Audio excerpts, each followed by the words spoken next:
nggak sih kalian punya sebuah mimpi, tapi kalau diceritain ke orang lain bikin mereka bilang, yakin bisa? Kalian kayak gitu lebih nyakitin daripada gagal sih. Novel yang saya akan bahas ini membuktikan bahwa mimpi tidak pernah salah. Yang salah hanyalah ketika kita berhenti memperjuangkannya. Assalamualaikum warahmatullahi wabarakatuh.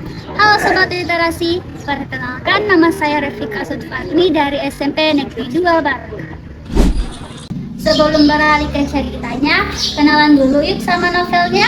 Judulnya Titip Rindu ke Tanah Suci, karya Agung Irawan MN yang diterbitkan oleh Republika pada tahun 2017.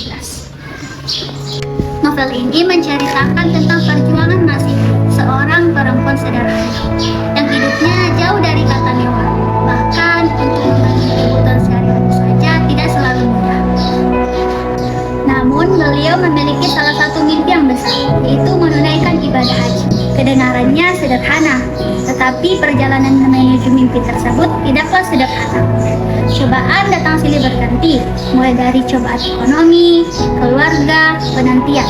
Semuanya beliau hadapi, dan yang buat saya kagum, beliau tidak pernah memilih untuk menyerah.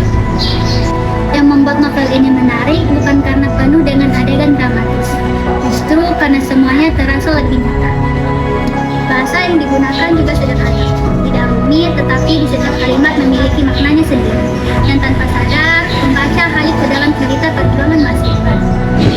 Kelebihan terbesar dari novel ini adalah kemampuannya yang dapat membuat pembaca merasakan perjuangan dari para tokoh. Kita ikut bersedih, ikut berharap, bahkan hidup berdoa agar Masih berhasil.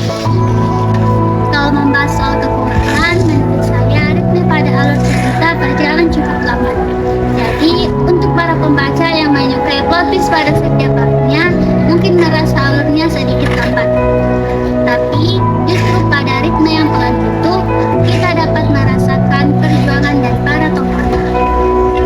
Setelah membaca novel ini, saya tidak hanya menutup buku, tetapi saya juga menutup kebiasaan saya yang sering mengeluh sebelum benar-benar.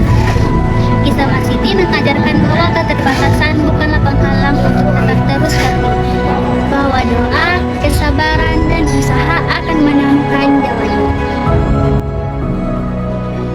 Pada akhirnya, novel Titip Rindu ke Tanah Suci bukan sekedar novel yang membahas tentang perjalanan menuju ke Mekah, tetapi perjalanan untuk menuju versi terbaik dari diri masing-masing. Karena terkadang yang paling jauh bukanlah Tanah Suci, tetapi perjuangan dari rasa putus asa menuju harapan. Wassalamualaikum warahmatullahi wabarakatuh. Salam literasi.